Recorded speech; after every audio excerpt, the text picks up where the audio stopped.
Good evening, dear friends. Thank you for clicking this channel. I'm Mehraj Anjum sir. Dear friends, today I'm going to teach you so far as it is concerned. जहाँ तक इस बात का संबंध है, ताल्लुक है, हम लोग जनरली बात ऐसा करते हैं भाई, जहाँ तक इसकी शादी का सवाल है और जहाँ तक हमारे स्कूल का सवाल है और जहाँ तक आजकल के हालात का सवाल है या फिर सवाल था या फिर सवाल होगा, तो जहाँ तक भाई कंप्यूटर का सवाल है, जहाँ तक मोबाइल का सवाल है और जहाँ तक फैन का सवाल है, हमें इस टाइप के सेंटेंसेस बोलेंगे तो ये थोड़ा इस जो इंग्लिश बोलते हैं ना उसको थोड़ा हार्ड महसूस होता है। इसलिए इसको अच्छा से कुछ सेंटेंसेस को मेमोराइज अच्छा से कर लेने से ना, तो इन फ्यूचर when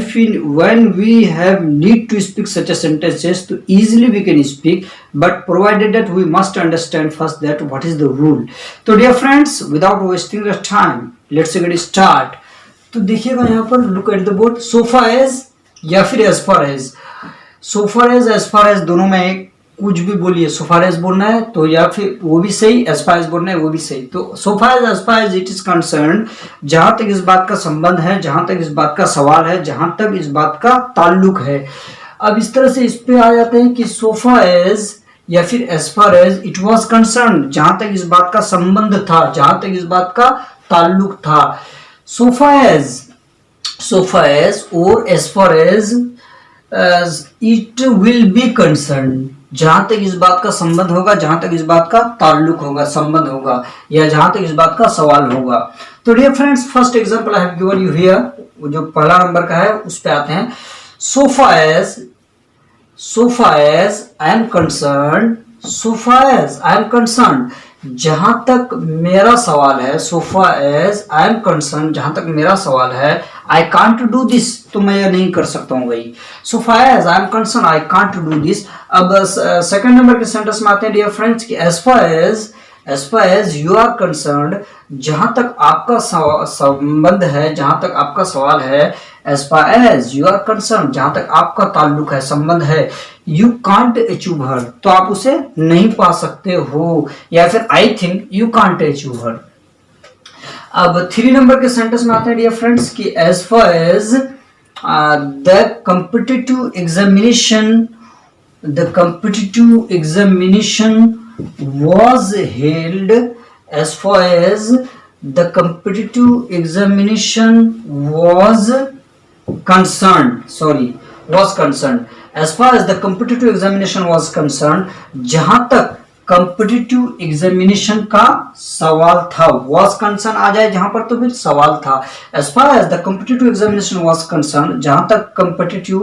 examination का यानी मुकाबला इम्तिहान का competitive examination का सवाल था, तो it was held, तो यह रखा गया अंडर द गवर्नमेंट, सरकार के अंदर, गवर्नमेंट के अंदर, कामली, शांति पूर्वक और सुकून से, चैन से रखा गया है, यानी अमन से, कोई झगड़ा झंझट नहीं भाई, कामली अच्छा से रखा गया उसको।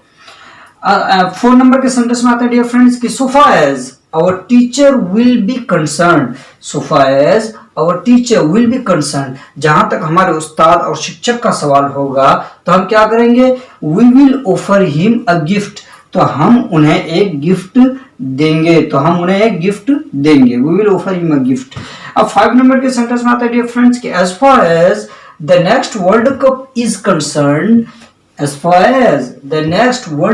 concerned, जहां तक आने वाला वर्ल्ड कप का सवाल है, as far as the next world cup is concerned, जहां तक आने वाला वर्ल्ड कप का सवाल है, it will be won, तो ये जीती जाएगी by इंडियन टीम के द्वारा, बाय इंडियन टीम। एक बार और हो जाए इस सेंटेंस को, as far as the next world cup is concerned, जहां तक अगला वर्ल्ड कप का सवाल है, it will be won, तो ये जीती जाएगी बाय इंडियन टीम के द्वारा, if God wishes, if Allah willing, if God wishes, अगर खुदा ने चाहा तो। कोई ये नहीं कि हम फाइनल हमारी टीम जीतेगी, if God wishes, if Allah willing, अगर खुदा ने चाहा तो, है ना। तो डियर फ्रेंड्स, इस टाइप के और भी इसी चीज को बोलने के एक और भी दूसरा रूल है और एक दूसरा तरीका भी है, तो that is I am going to explain you, और ये बहुत इंपॉर्टेंट भी है ना, इसलिए लॉन्ग सेंटेंस बनते भी हैं, तो आपको अच्छा से इसको मेमोराइज कर लीजिएगा, so that while speaking such a dialogues और sentences you have no hesitate to speak at the time. तो dear friends, I am going to give some examples more, please keep watching. तो हाँ dear friends, ये दूसरा style है सो far as far as को बोलने का जो ये स्टाइल है कि एक तो है as far as it is concern. अब इसमें ऐसा नहीं है dear friends, as far as देखिएगा यहाँ पर कि so far as far as the question of this thing arises, जहां तक इस बात का संबंध है, जहां तक इस बात का ताल्लुक है। दूसरा as far as so far as it the question of this thing arose, अगर एरोज आ जाएगा तो जहां तक इस बात का संबंध था, ताल्लुक था। So far as the question of this thing will arise, जहां तक इस बात का संबंध होगा, जहां तक इस बात का ताल्लुक होगा। तो बोलने के दो तरीके हैं, दो style, as far as it is concern और as far as the question of this thing arises, arose and will arise. तो dear friends, first example I have given you here, so far as the question of nation arises, so far as the question of nation arises, जहां तक राष्ट्र का सवाल है, nation का सवाल है, तो it should be served by all, तो सबके द्वारा राष्ट्र की सेवा की जानी चाहिए, राष्ट्र की खिदमत की जानी चाहिए, सेवा की जानी चाहिए। It should be served by all. अब सेकंड नंबर के सेंटेंस में आते हैं डियर फ्रेंड्स कि as far as the question of electricity deduction arose, जहां तक बिजली की कटौती का सवाल था, जहां तक इलेक्ट्रिसिटी डिडक्शन एरोज, जहां तक बिजली की कटौती का सवाल था, तो हैरत वाली बात नहीं है, it was due to lack of water, तो वो पानी के कमी के कारण था। तो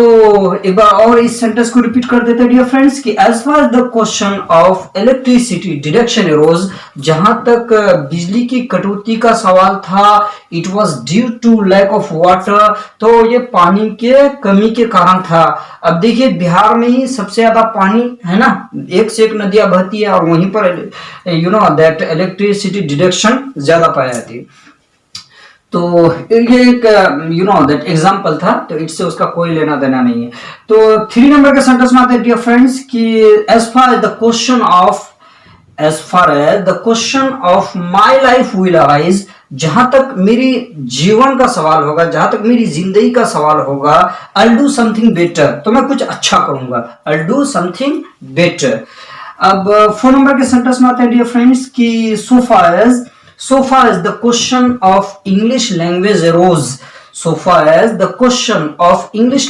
arose, जहां तक अंग्रेजी भाषा का सवाल था, जहां तक अंग्रेजी जबान का सवाल था, तो फिर it was spoken, तो ये बोली गई या बोला गया, it was spoken among the people, sorry friends, among छूट गया, AMONG,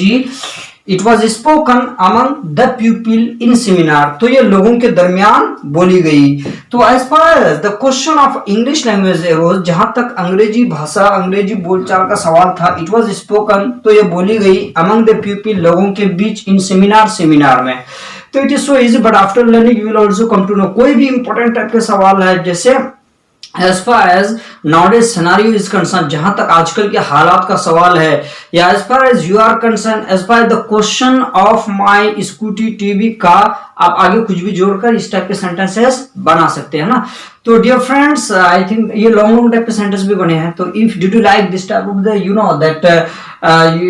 sentences or this trick or rule, please I would like to tell you, don't forget to like, comment and subscribe this channel so that you may encourage me to make such a video for you in future. Till then, you take care.